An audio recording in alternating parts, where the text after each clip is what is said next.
Welcome back to the Daily Grind. Oh, I got a little echo for some reason. I'm going to fix that.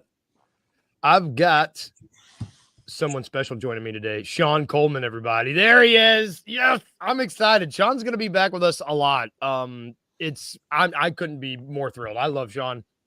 I like that we get to gang up on Mark occasionally. I think that's really fun. How are you, brother? How's your week going? Doing all right. A busy day today. Just getting some stuff done up and around, and I can't really complain that much. But doing well. Good being back with you, Luke. Hell yeah. Well, we're just going to jump right into it today. Top thing we're going to mention, talk about game last night, dude. You get to watch the whole thing? I did. I had to help put the little one down, so watched part of it while we were doing that, but also caught up with it afterwards. But hey, it was nice to be able to see him win. Basically, ending a 9-game losing streak. It also allowed for us not to have to lose 4 straight to a division rival or go down 0-4 on the season to a division rival on the Rockets. And it was also nice to see. I'm not one to sit here and want to be too negative towards Dylan, but it was a good game to see him be old Dylan to help us win the game for sure. I was wondering if I'm just glad to hear you say it, because I was ready to say it, because I liked Dylan. He frustrated me, but I had his jersey. Like I enjoyed watching him play, but it was nice to watch him not go off for, I don't know, 1 million yesterday. That was nice. I would have been really, really deeply hurt had he had one of his nights where he gone like 8 of 13 from 3. I would have been deeply offended, and I'm very glad that didn't happen. What jumped out at you? We'll hit some more specifics later, but like as a whole, what were just like your big takeaways from the game? Like what did you see from the team that made you happy? So 4 things, and I'll kind of go into them, segment by segment. But we'll start out with this. One of the things that I really liked was the fact that I think the Grizzlies have kind of settled on a go-to lineup when it comes to being without Bane, being without Smart, being without some of their regulars. Last night they started John Conchar, Luke Kennard, Vince Williams, Jaren Jackson Jr., and Santi Aldama, and really focused on the 4 of Jaren, Vince, Luke, as well as John Conchar.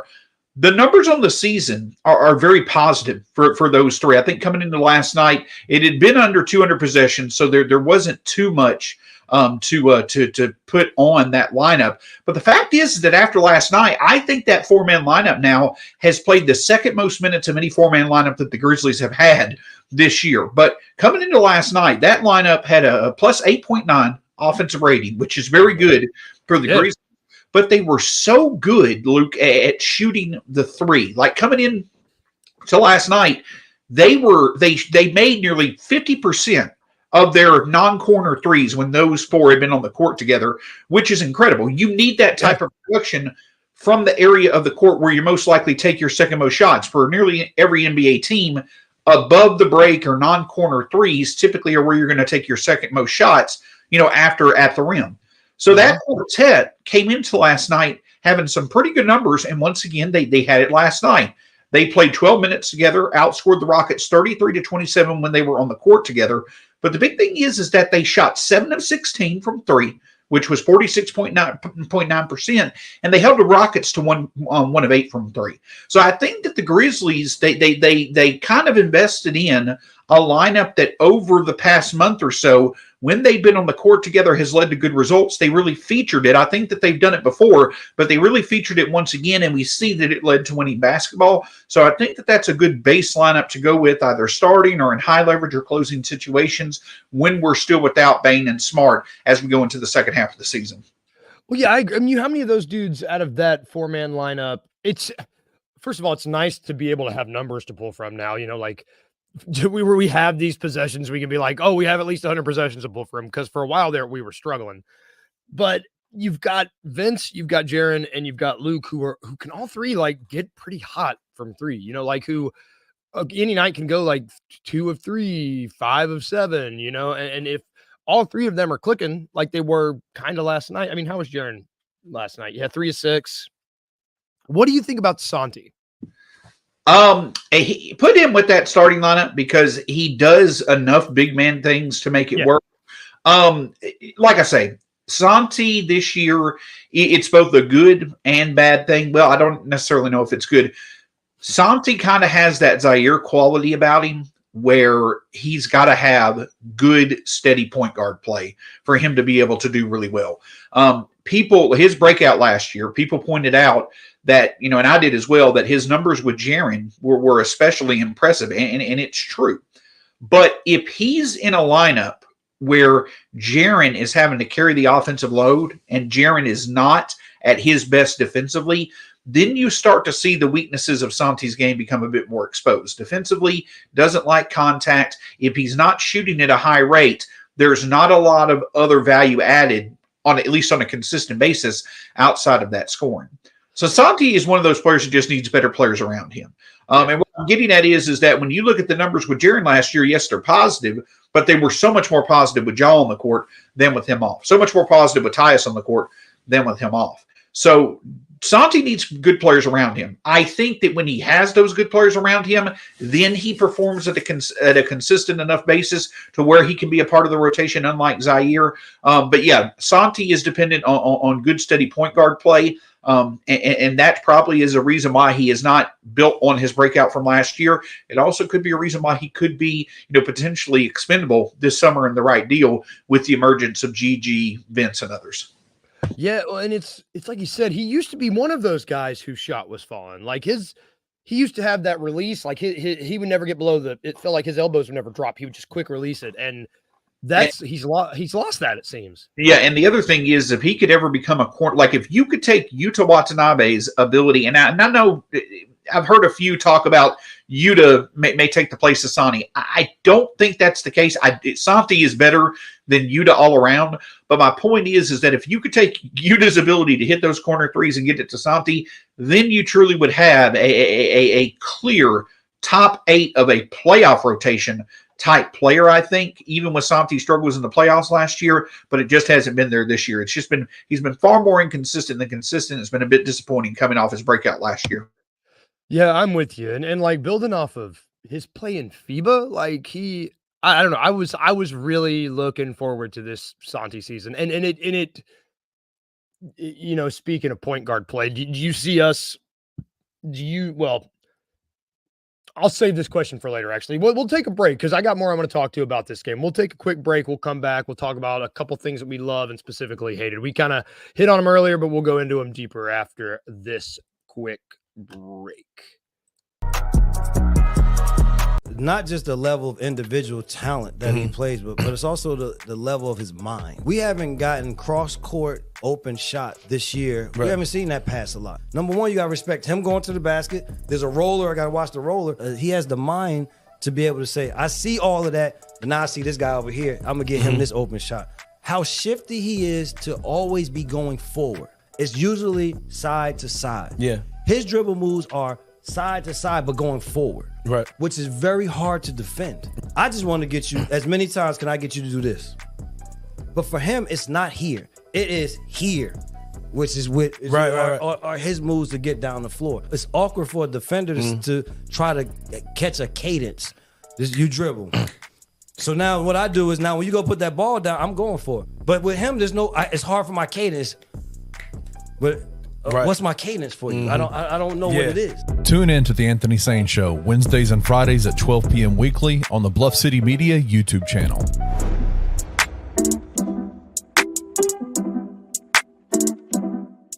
Who do you need to step it up? Outside of David Jones, I think David Jones is David Jones. I don't think you need him to step it up because he's been performing. Yeah, he's David Jones.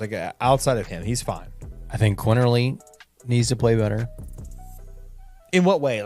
He's facilitating the ball well. What do you I don't 2 at 12 from the field's not cutting it. It's not great. It's not great.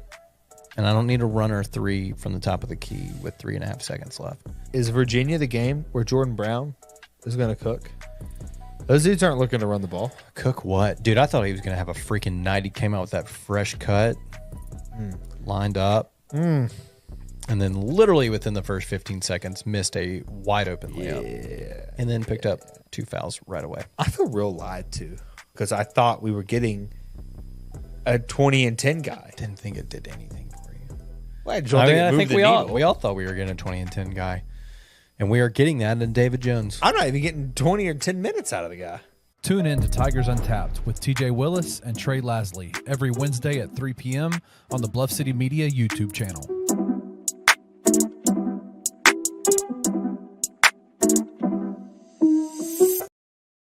Welcome back to the Daily Grind. All right, so I was just about to dive headfirst into this. I'm with Sean Coleman, everybody. Love, hate. So I might be cheating how I'm doing this, but last night, let's say the past 2 nights, I freaking love how these dudes that were just signing, like Jordan Goodwin and Lamar Stevens, and Yuta the Shooter is one of my favorite two-way. He's my favorite two-way player ever. I love that dude. I'm looking, as soon as I can get my hands on a jersey, I'm getting it. I love him. These dudes are all hooping already, man. Like I love, like all of them. They're hooping and they're closing out games, and I love that. But I hate the position that puts Taylor Jenkins in, because I don't know who you play. How do you keep these dudes? You can't keep these dudes. Like you gotta, preserve Jacob Gilliard's contract. So there's like certain stuff you can't do. Like I hate the situation it puts Coach Jenkins in. Yeah, sure. Yeah, absolutely. No, go ahead. What do you feel about these dudes, man? Like I didn't know who Lamar Stevens was. He was on my TV 2 nights ago, and I was like, I knew we signed him, but I didn't know him. He looked a lot like Jalen Noel. I thought they were in the same number. I was really confused. And Goodwin just closed the game out last night. Like I never heard of these dudes. It makes my heart happy. Yeah. And I think that, you kind of hit the nail on the head. It's good to have so many of these players who are ready to play, even in their first, second, or third game in a Grizzlies uniform. And I think that speaks to the coaching staff about the readiness of these players stepping into a far bigger role than they had, wherever they were playing before. But at the end of the day, I think it's also, important to, that hierarchy is going to, have a role here. I know some may call it politics, and that's fine. But, even with them playing as well as they are, Jacob Gilliard, I'm not sure what they'll do with him at the end of his 2-way contract, but just, to be honest with you, he has played his role and played his role well with the Grizzlies, but just straightforward, he doesn't have a future with this team. And that's just the truth. He likely does not have a future moving forward. So if that's the case, he probably is not going to have a preference. Zaire, even with these other players like a Lamar Stevens or a Yuta Watanabe or others, Zaire may still play over those guys because of the fact that the Grizzlies would like to still see, with this open opportunity, can they still get something out of Zaire for next year, even if they do have plans to potentially move on from him in the summer.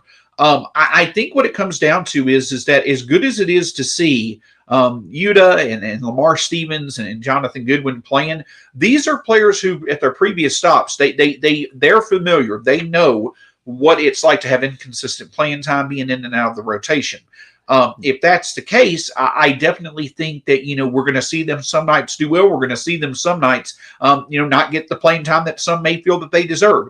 But at the end of the day, I definitely do think that it's good to have that readiness there. I was highly impressed with Lamar Stevens. If you looked at his numbers coming to the Grizzlies, again, very short sample size, but you had a good defensive playmaker who was shooting the ball well. He showed that he had some skills outside of just, being a 3-and-D guy.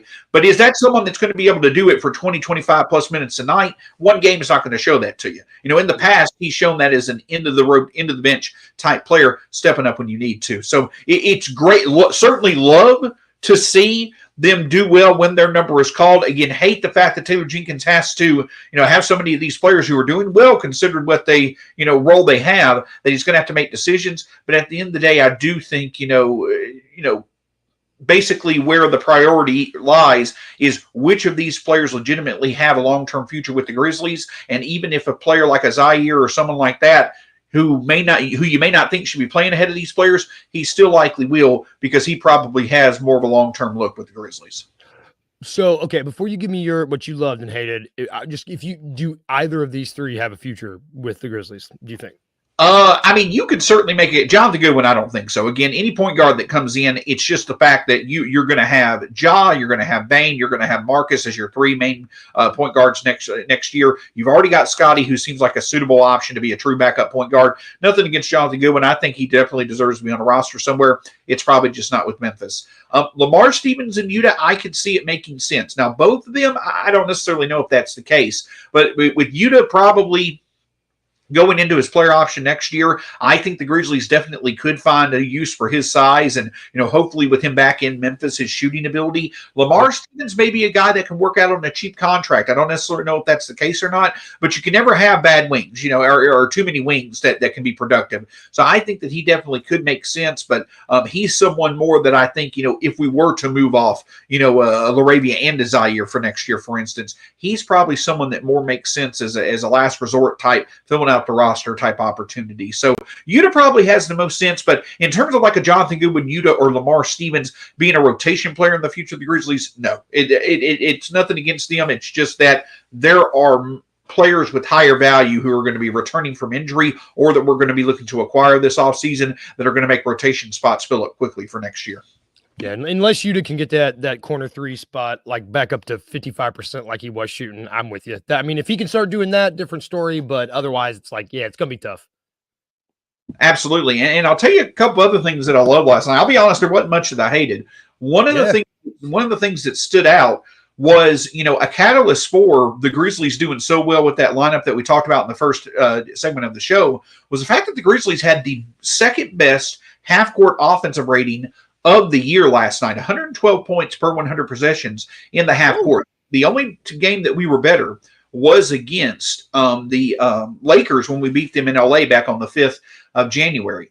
But the reason that I mentioned that as being significant is because the play of that, you got a lot of high floor, high IQ players in that quartet that I mentioned. But then you have Vince and Gigi especially. Last night, Luke, what I love was the fact that for Vince, he didn't have his shot falling, but he still found ways to contribute. Got to the free throw line double-digit amount of times, 7 assists, I believe 8 rebounds. He showed that there you go. He showed that he has the capability of adding value in multiple ways. And Gigi Jackson did the same thing. We saw him the other night score 25 points off the bench, but last night in the first half, 15 points, 3 threes, 3 blocks, 8 rebounds. You saw the young wings, who all of us are saying is the silver lining to all the struggles that we've gone through this year. You not only saw them contribute to us winning, they made an impact on winning, but they did it across the board. It just wasn't, a short spurt where Gigi hit 5 threes in 5 minutes or something like that. He legitimately was the best player on the court in the first half of the game. And them being able to contribute in multiple areas was certainly a good thing to see. And that is great to, see, because that's likely going to be the type of roles they're going to fill next year. So I love the fact that the half-court offense had a good reference point, a good night, good proof that this team can play offense like it needs to, and also being able to see Gigi and Vince, be able to perform in roles that are likely going to be similar to what roles they could play next year. Man, I'm glad you said. I love how many hoops IQ dudes that we've just kind of collected like Pokemon cards. I kind of like that over the years. And that quartet specifically, like the reason John Conchar still has a spot on this roster is because of how damn high his basketball IQ is. Like that's the reason that, that is the reason. And I'm team Nardo till I die. Like I love Luke. I'm so happy with how pro Luke Kleiman was too after deadline. Like I think that he sees, and I mean, shoot, you take those 4 guys and you like insert point guard here, like that's a pretty smart, pretty efficient. Just like I don't know. I'm so happy that we finally are getting reps with guys in a season that so many of us have called like a lost season. Dudes that will be on this team next year getting these reps together are really, really, really nice.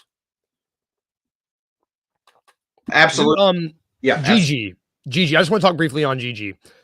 So I think it's pretty to go from, was it the game before that he didn't play before violating the team rule, or was it 2 games? Yeah. It's pretty, I think it says a lot about him to come back from that game and do this. Absolutely. And that stands out. He's a 19-year-old kid Yes. who is coming off a year ago. He was struggling through stuff with South Carolina and the NCAA, and now he's being viewed as potentially the best thing about, no disrespect to Vince Williams, the best thing about one of the, best young cores in the NBA having what we call a gap season now. That's a big take on, and he just got paid, generational money. So it's going to happen. I'm sure that there are growing pains, and I applaud the Grizzlies as they've done before, with staying strict. That with this new with us investing this in you, there are going to be certain standards that we expect, and if you don't meet those standards, then you're not going to get the same privileges that you would if you were. So I applaud them for that, and I think it speaks out to Gigi. Jaron talked about it, after the game on Monday. He said Gigi's fine.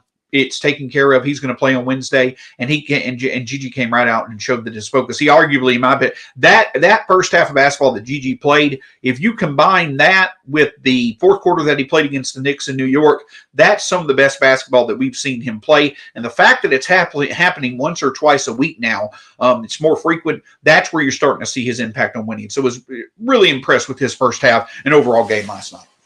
Yeah, same. I mean,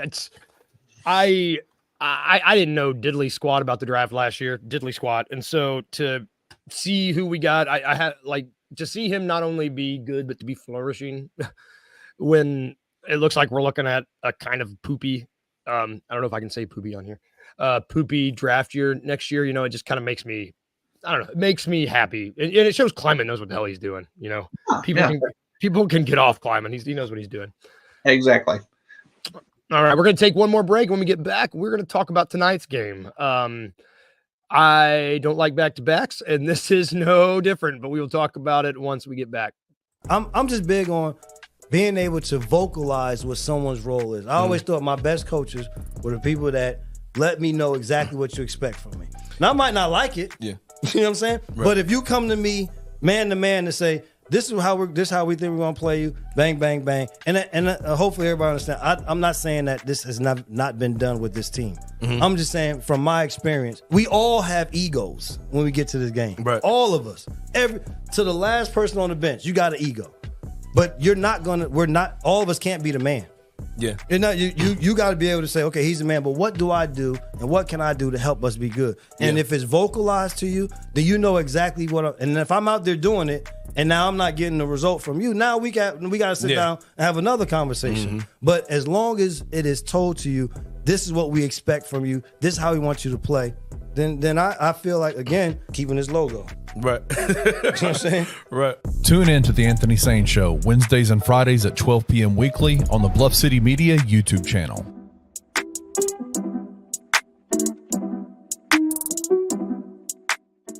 All right, Christian. Yes. You are Penny Hardaway. I'm not. Yes, you are. Okay. Today, you're going to play act, okay? Gabe, because you're a Jordan Brown apologist, you're going to be Jordan Brown. I'm a Jordan Brown apologist. Okay. Okay. I'll take that. Y'all are sitting across the room from each other. I said, don't tweet him hate. And he's like, you're an apologist. Like, good God. But either way, continue. We're in a room together. Why did things break down? Jordan, we brought you in this year to be the centerpiece of our offense.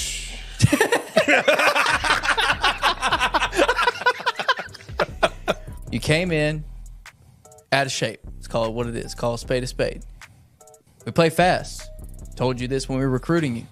We play fast. One of the fastest paces in the country. You have to be able to get up and down the floor. You have failed at that. Oh, well, I'm leaving. So it's fine. Cool. Tune in to On the Bluff with Christian Fowler and Gabe Kuhn every Tuesday at 12 p.m. on the Bluff City Media YouTube channel.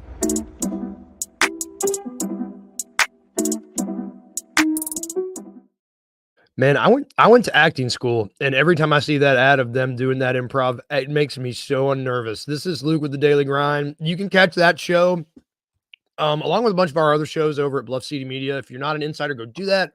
You get access to our Discord. You get access to all these awesome shows. Grizz 901 Live Postgame Show with Daniel and Nathan. We like them. Sean, we like them. Say it. Debatable. We got the Anthony Sane Show. We got the 901 Soccer Podcast with soccer coming up. Got Tigers Untapped. We just got a lot. But let's get back to the rundown. We'll get back to tonight's game. back-to-backs, they're fun, especially when you are as hurt as we are. But at least it's at home, and I was going to say at least it's the Bucks. What do you think of tonight's game? Bucks are coming to town. Do you feel good about tonight's game? No, schedule loss. Schedule loss, yes. Extra day. Stay within the rules. The injury report's not out. Stay within the rules. But tonight, I to be honest with you, I'd sit Jaron. I'd limit Vince. Let Vince have his opportunity. I know it's going to be on national TV, so probably play Vince. But I also would kind of let Vince be, have some opportunity to, play in the Rising Stars game. Though he won't. That's tomorrow, right? Yeah, still give him 25 to 30 minutes, but don't push him.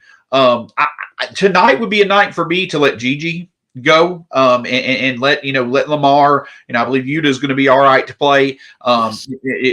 Zaire has come off, an extended time of not playing. So feature Zaire, Santi, Yuta. I guess it's best to say who, but I would tonight I would definitely find a reason not to play Jaron, and try a bit to, probably limit Luke and Vince as well. But listen, you ended your losing streak last night. You got your win at home, which we badly needed. They've got Giannis and Dame going. Hey, you know what? I know you don't want it to happen at home, but just prioritize, getting an extra day of rest, and that's what it comes down to. To me, this is a game you don't take much from, but I would just use it as an opportunity to where, got your win last night, rest your most important players, and let those others that we've been talking about really get some run to see what they can do against a good team. That was beautifully said. If I'm, this is exactly like you said, it's a scheduled loss. If I'm the coach, my game plan is I grab Yuta Watanabe by his jersey and I go, you're taking 23s tonight. That's my game plan. That's what I think that's what tonight's about. You let these guys you let them see what they got. Let get some mileage on them. I don't know. Is Scotty going to be back, or are we going to do a point guardless lineup again? I would imagine that they will probably rest Scotty as well. Just, again, with these 8 days coming up, I believe they have 8 days. Yeah, these 8 days coming up, I believe they'll rest Scotty as well. I like to say, I would not push anybody tonight. If there's anyone that seems to have an ailment, just, hey, put them on the injury report. If you need to manage minutes or just not play them, just do it. I mean, at the end of the day, like I say, it's not about wins and losses this year anymore. And hey, you know what? You're in a situation where the result of the game can't hurt you either way. But what can hurt you is if you push people that just don't need to be pushed. Hey, they've done their part. They've played well over the past month and a half, all things considering. If there's an opportunity to where it makes sense to rest them. Yeah, I think you're right. I like, especially the ones that have been playing, like these guys that have really been working their asses off the past month. Like, and I don't want to sound like I'm trying to give them. I don't want to sound like I'm trying to be facetious or funny or anything like that. I know that people want a competitive, product when they're out there, and I know that there's different ways that we can break this down. But especially against a team that you just don't have that much of a chance against to begin with, prioritize, the break that you have ahead, and that's that. Yeah, like we're not going to break down a matchup of Trey Jameson versus Giannis. It's not worth it. It's just not going to turn out well. Tomorrow, though, if they pull out a victory, that'll be darn cool. Sure. Hey, absolutely. Aim low so that you can enjoy the highs. That's the best way to look at it. So, and I think that's a good way to end the show. Aim low so you can enjoy the highs. Thank you for joining us with the Daily Grind. I think it's gonna be me and Sean back tomorrow. Maybe, I don't know. I hope so. If not, Mark will be here. But y'all have a rest of your good afternoon and go Grizz. And we'll see y'all tomorrow. All right. See you, Luke.